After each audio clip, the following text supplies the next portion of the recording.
now. They're on the outside looking in. Have a great weekend. We'll do this again on Monday. Have a blessed weekend, and thank you for watching The Carton Show.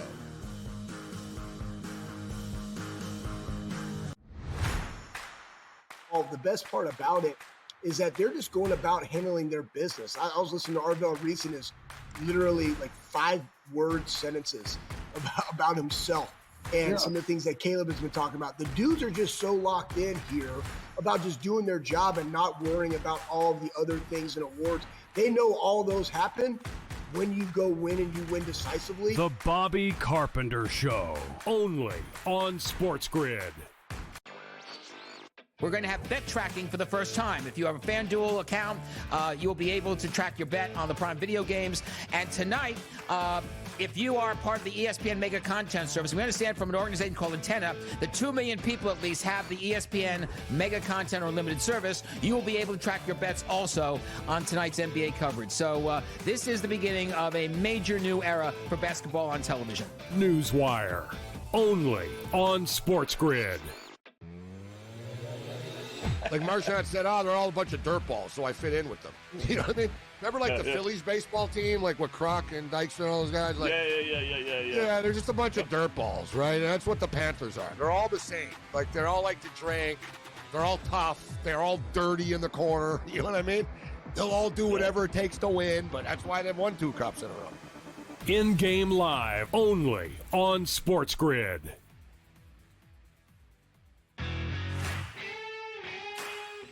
For him and Cignetti are the most Spurrier-like personalities, Spurrier-like head coaches, and Cignetti's locked up. And you know what? And Ole Miss could very well lock Lane Kiffin up, but he will always be a fighting under. At Ole Miss, you will always be a little bit of an underdog because of who you're playing. At Florida, you don't ever have to be an underdog because of their resources.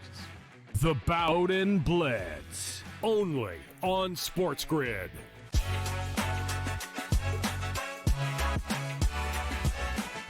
The latest on the FBI gambling scandal that has rocked the NBA. Plus, could this be the highest-rated World Series ever? Hi, everyone, and welcome to Front Office Sports Today, your look inside the stories shaping the business and culture of sports. From FOS Studios here in New York City, I'm Baker Machado. And I'm Renee Washington. Thanks so much for joining us as we close up the week, because we're also going to get into a preview of the World Series tonight in a moment. But first, let's dive into our main event.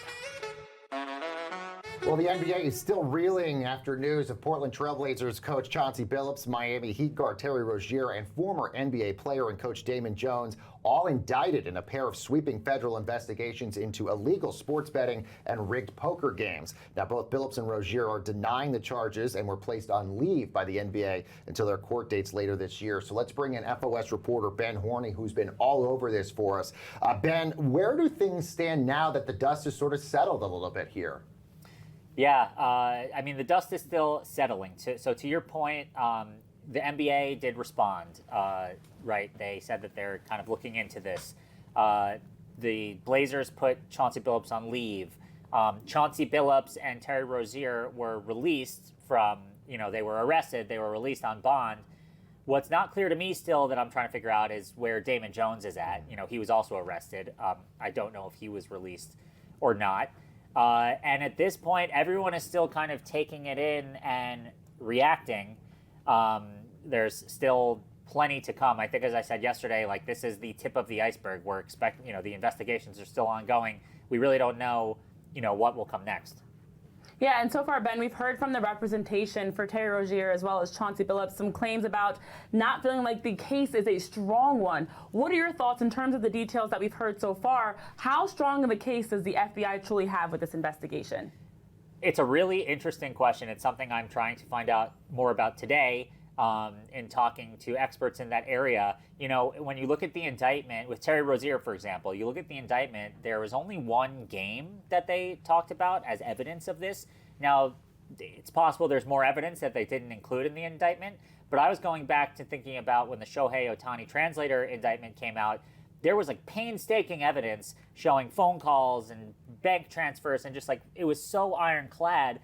In this, it seems like they feel very confident that these schemes were happening. They feel very confident in some of it, but specifically for Terry Rozier, And then even for Chauncey Billups, it's not totally clear, like, what is their actual criminal liability? Yeah, and obviously I think Billups is the most shocking name in all of this. Obviously, we've heard reports about Rozier in the past, but given the fact that Chauncey Billups said in his statement from his attorneys that he would never put his career and his legacy on the line for poker games, I guess the larger question here, Ben, obviously innocent until proven guilty, but is Chauncey Billups and his legendary career with the NBA over, depending on what happens here?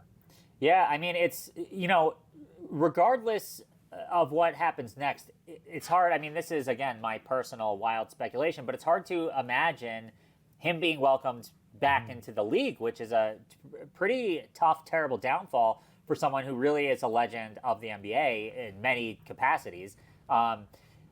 But being involved in this poker scheme, is one thing. I mean, it's not a good look to be, again, it's still alleged, but allegedly helping dupe everyday people into losing thousands of dollars, total millions of dollars. And then I can't remember if we talked about this yesterday or if I hadn't put the pieces together yet, but he is pretty clearly involved in the other scheme as well, even though he wasn't named in the indictment.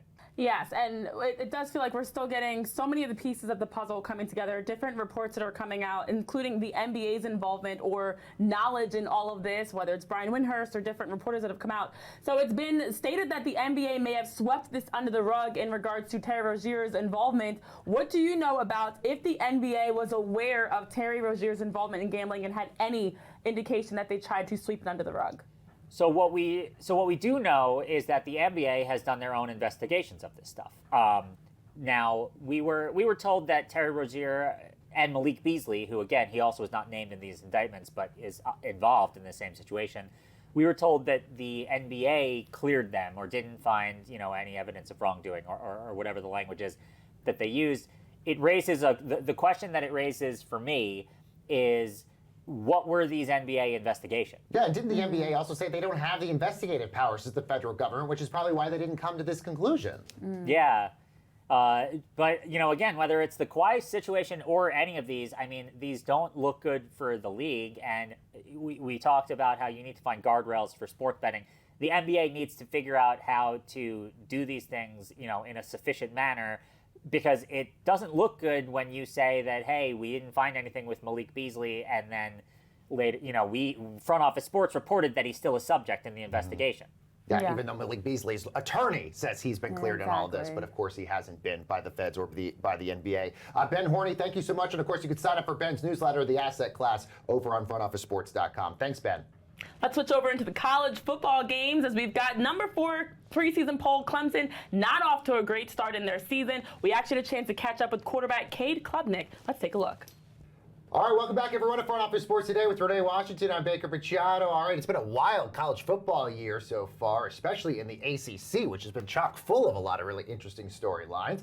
So let's bring in the quarterback over at Clemson University, Cade Klubnik. Cade, thank you so much for joining us. Really happy to have you here. Before we talk football, I want to talk first about your partnership that you got with Samsung. You're joining Team Galaxy. We've seen a lot of notable college athletes joining them. What is it about this partnership that made you want to do this, and how are you using this technology for your performance?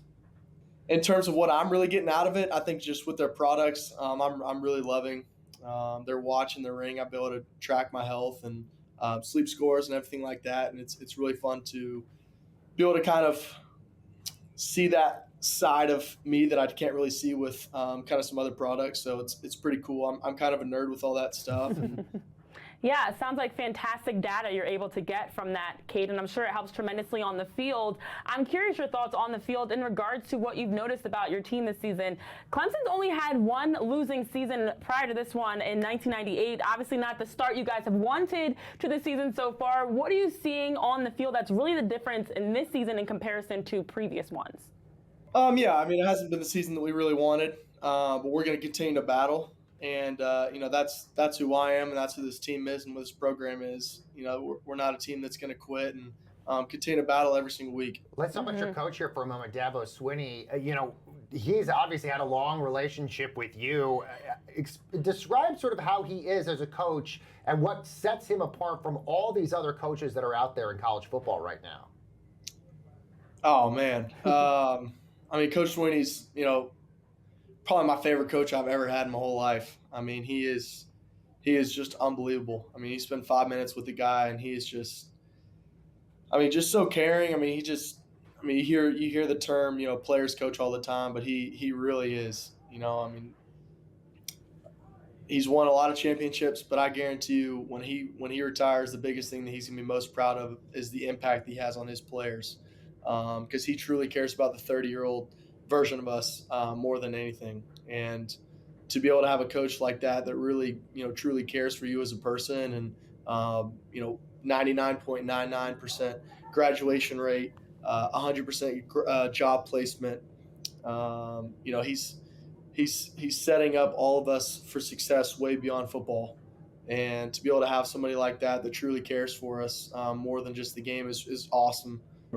And something I know he's talked so heavily about is the importance of high school recruiting, developing players versus just leaning on the transfer portal, and allowing that mindset of trusting you guys and believing in you to be something that's a really strong factor in developing those relationships with you as players. What do you see in terms of how he not only talks that talk, but walks the same walk of instilling trust, especially given the high transfer portal era that we're currently in? Yeah, I mean, I think that recruiting is a result of the people doing the recruiting. It's the coaches. So, if you're recruiting poorly, the only person to really look at is the person in the mirror. And he believes in the people he recruits because he believes in the coaches. He believes in the people that are in his meetings and believes in himself. So, when he's going to recruit a quarterback from Austin, Texas, he when he gets that commit, he trusts in him because he got him in the first place. He's not second guessing himself. All right. Well, Cade, such a pleasure to have you on. Thank you so much for joining us. That is Clemson quarterback Cade Klubnik. Thank you again. All right. Don't go anywhere, guys. We've got a lot more Front Office Sports today headed your way right after this quick break.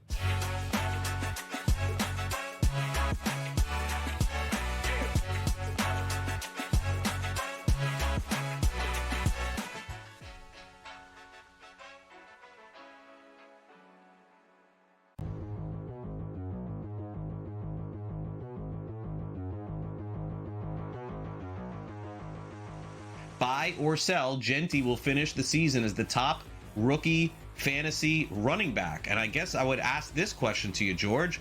Who the bleep is he competing with at this point? It is so ugly at running back in fantasy.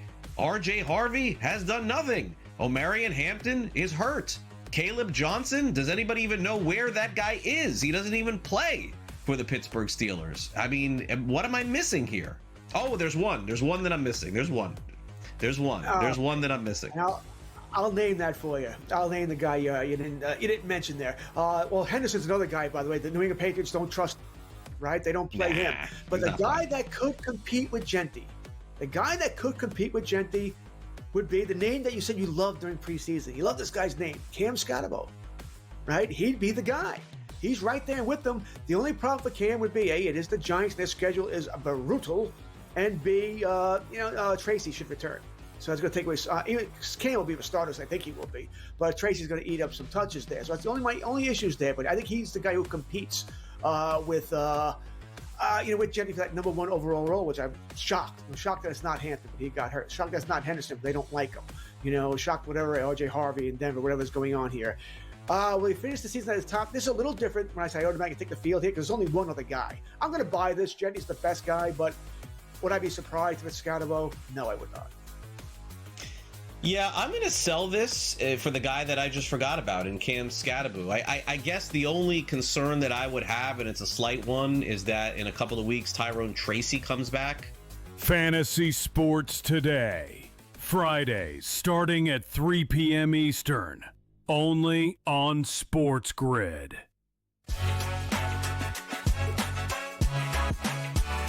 Hey, welcome back everyone to this Friday edition of Front Office Sports Today. That's Renee Washington. I'm Baker Machado, and the World Series is here. The Dodgers look to become the very first team since the Yankees in 2008 to win back-to-back championships. But of course, they're going to have to go after a really exciting Blue Jays team looking for their first World Series win in over 30 years. So let's bring in our friend Paul Hembekides, producer for ESPN's Get Up, and of course, contributor to the Baseball Tonight podcast. Hembo, good to see you as always. I mean, what do you think of this matchup we've got here?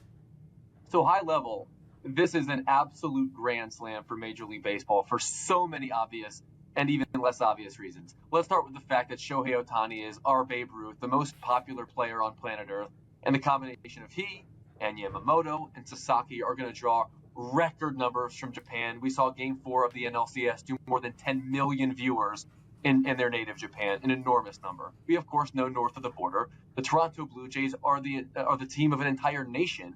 And on average, they're going to draw nearly 1 million viewers during their regular season games. So you're going to have so many televisions across the world here to watch what I'm calling the international pastime. That's exactly what baseball has become. Baseball is a global game. It has embraced its global features as much as any sport across our landscape. And the fact that we have these global stars in these markets thriving on the biggest stage, Rob Manfred in his office in New York is most definitely happy at the matchup that we got. The baseball is great right now. From the perspective of Capital B Baseball, say they could not have possibly asked for a better match. So true. Well, a lot of these global superstars, there's an overlap in a common denominator that's both Toronto and the Dodgers were interested in them at one point as free agents, especially in the last couple years. When you look at Roki Sasaki, Yoshinobu Yamamoto, of course we remember the plane being tracked for Shohei Ohtani, as everyone thought he was in Toronto, even Teoscar Hernandez and Blake Snell. But it was not only the winning pedigree, but also the money that ultimately was the deciding factor why they became Los Angeles Dodgers. With being one of the highest payroll teams across Major League Baseball and the deferred contracts and all the financials around the Dodgers, to allow them to have a team that can be even competing right now to win back-to-back, are the Los Angeles Dodgers, in a sense, ruining baseball, Hembo? Most definitely not, but don't ask a Major League Baseball owner that question, because the worst-kept secret across baseball, as you well know, is that every owner is desperately rooting for the Dodgers to win, so they can bring that data point to the collective bargaining table the next time they do these CBA talks, of course. We know the 2027 season is all up in arms. We've talked about it ad nauseum. And it's the worst kept secret in baseball. And I'll tell you what, owners are going to cite numbers like these when they decide to implement the salary cap as being the number one priority when it comes to their next round of CBA. I ask myself the question, how strong is the relationship between payroll and playoff advancement? And how has that relationship evolved over time? And my friends, the numbers are loud. The numbers are these. I looked at the last 4 CBA windows and discovered that from 2007 through 11, so 4 CBAs ago, the relationship between payroll and postseason advancement was weak. In fact, spending barely correlated with October success. I checked across the next 5 years. That relationship strengthened by 23%. Across the next 5 years, it strengthened by another 22%.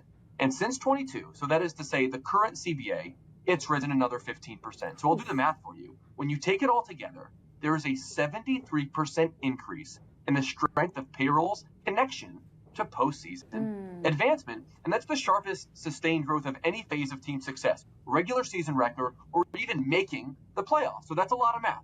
What does it mean?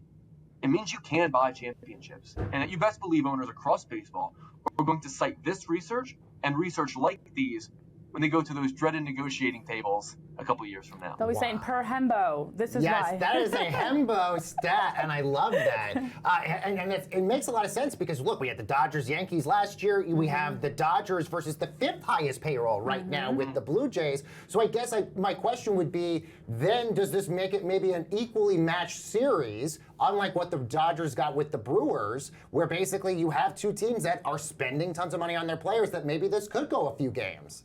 I see the Dodgers winning this series, but I see the Dodgers winning this series in 6 games. I've seen some people suggest 4. Could happen, a gentleman's sweep in 5, but the Toronto Blue Jays are entering the series with bats literally as hot as we have almost ever seen a team enter the World Series. Comparable to the 2002 Angels, comparable to the 2007 Red Sox, both stacked lineups that wound up winning the World Series. And so if history is any indication, if you're a Blue Jays fan, hang on to that. Not only did you do that, you did it without Bo Bichette, your second best hitter. True. So there is no question in my mind that the Toronto Blue Jays can hit. In baseball parlance, the Toronto Blue Jays can bang. And they can hit a Dodgers lineup, starting rotation that has been outstanding. But ultimately, as you well know, the Dodgers are the Death Star. They have the best starting rotation we have seen in recent years. An absolutely loaded lineup with 3 first-ballot Hall of Famers starting 1st, 2nd, and 3rd. If the Blue Jays win this series, you've seen the odds just like I have. It's going to take a Herculean effort from that lineup. It definitely will. And it seems as though there's so much that every series brings different. What do you anticipate for this matchup for the Blue Jays Dodgers as the X factor. We've got great pitching through both. We've got hot bats through both. What's going to be the X factor that helps get the edge in whoever wins it? Mookie Betts. Mookie Betts is the X factor for the Los Angeles Dodgers. He's one of the aforementioned first ballot Hall of Famers who happens to be hitting behind Shohei Ohtani. And Ohtani is so good that he's being intentionally walked so that you can face Mookie Betts, who's going to be a Hall of Famer someday and is one of the greatest players of this generation. Not only has Mookie Betts made you pay when you put on a Shohei Ohtani intentionally, but Mookie Betts is also a Gold Glove defender at shortstop after establishing himself as one of the best right fielders of all time. Imagine a world in which 1967 rolls around and the Pirates move Roberto Clemente off a right field to shortstop. That is literally what the Dodgers have done with Mookie Betts, and he's a, I think, pretty decent dark horse pick to win the World Series MVP accordingly, because as you well know from knowing ball, he's going to see opportunities with men on base, most notably Shohei Ohtani on base, because the Blue Jays make so much contact, so much hard contact on the ground. I think the opportunity for him to showcase his defense is going to be in full effect. I think we're also, Hembo, still sort of recovering from the Shohei Ohtani Game 4 just a few nights ago, that 3 home run night. By the way, all 3 of those home runs were just like insane home runs. They didn't even like stay inside the stadium. Plus his pitching performance, I guess, large picture here, when we look at him compared to the Babe Ruth and all these other icons in baseball history, where do you think he's going to stack up when it's all said and done? He's the best player ever. Babe Ruth went 1 for 10 in the 3 postseason games in which he pitched. Ohtani just had a 10 strikeout scoreless performance in which he hit 3 bombs, a combined more than 1,200 feet. We've never seen anything like it. And last year, of course, he hit in the World Series, but we didn't see him pitch. He's going to be lined up to do something in this World Series that we have never seen before. He is quite literally the best baseball player that has ever lived. In the most recent time we saw him play, he had the best performance of any baseball player in any game in the history of the sport. And it is crazy to think it took us so long to finally see Shohei Ohtani hitting and pitching in the postseason. And we've been robbed of these years we could have been seeing this happen. All right, what Hembo's saying Dodgers in 6. Is that what you're saying? Dodgers in 6. Ooh, Take me to the bank. I love Dodgers this. It's in going to be great. 6. Hembo, good stuff as always. Paul Hembakidis, ESPN Get Up producer and, of course, contributor to the Baseball Tonight podcast. Thank you, Hembo. And more Front Office Sports is headed your way, everyone, right after this quick break.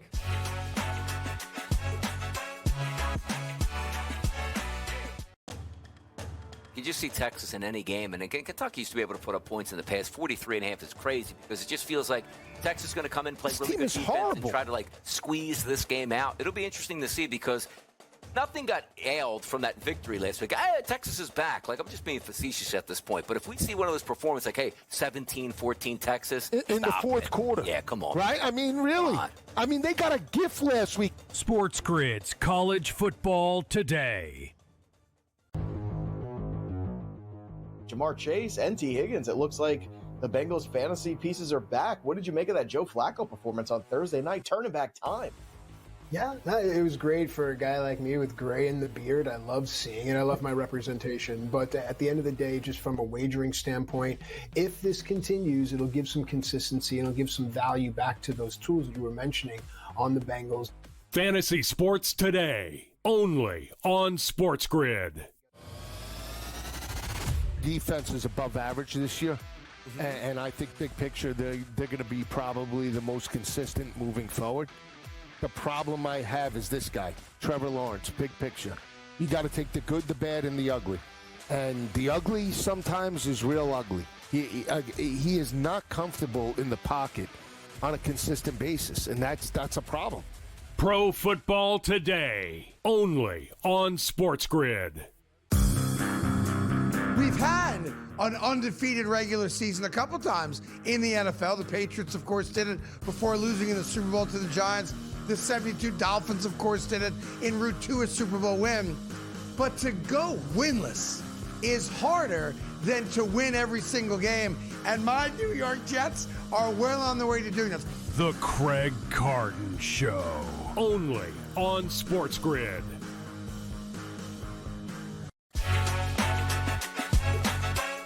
Welcome back, everyone, to Front Office Sports Today. That's Renee. I'm Baker, and let's get you caught up on some of the other stories we're following over at the FOS Water Cooler. All right, it was a great opening night tip-off for NBC and Peacock as the return of the NBA after 23 years brought in 5.6 million viewers on Tuesday. That was the most watched opening night since 2010 and up an astounding 90% from opening night last year on TNT. At one point during the Thunder Rockets double overtime thriller, The audience peaked at 7.1 million viewers, Renee. And it helps when you have the opening game, banner night for the Thunder, going up against the Rockets with KD's return to OKC, and you have a double overtime game. Yeah. So they had all the excitement. You had the incredible performances of SGA, Kevin Durant, Steph Curry, Luka Doncic. So they had the performances, they had the entertainment, and the numbers backed that up tremendously. As you mentioned, to see that incredible increase from last year to this year, a big part of that is you have it on easier accessible streaming services versus traditional cable, but also with Nielsen's new system of how they're measuring viewership, it has allowed for a massive increase across all sports. And by no surprise, the NBA's followed suit. All right, well, The Athletic is saying more than 70 elected officials who govern cities in 7 WNBA markets sent a letter to WNBA Commissioner Kathy Engelbert and NBA Commissioner Adam Silver urging the league to bargain in good faith that to reach a fair collective bargaining agreement in a timely manner, all before that October 31st deadline. Now, one of those officials is New York City mayoral candidate Zohran Mamdani. The current WNBA CBA expires at the end of this month, and both the players and the league remain divided on key issues, including revenue sharing and player salaries as well, Renee. So do you feel like this might push the WNBA to get a deal? Well, that's the key, Baker, because everything we've heard from the WNBPA, from the league itself, seems like they're not getting any closer on the massive issues around things like salary.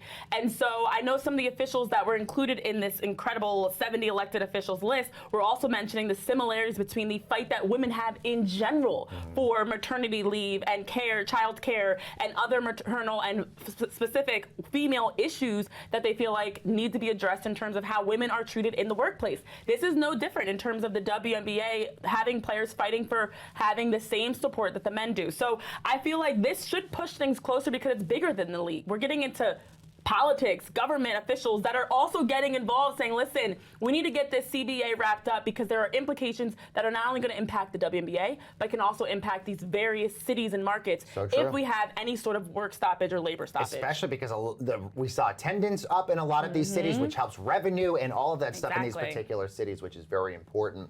Well, during a Zoom call with the Packers and reporters, Steelers quarterback Aaron Rodgers said he's pretty sure this season will be his last, and that he also plans to ceremoniously end his career with the Packers. That, of course, a team he played 18 seasons for. Rodgers said, quote, regardless of when I hang it up, that's the bulk of my career. I'll retire a Packer and I'll see what happens after that. I've got a lot of love for that organization and my time there.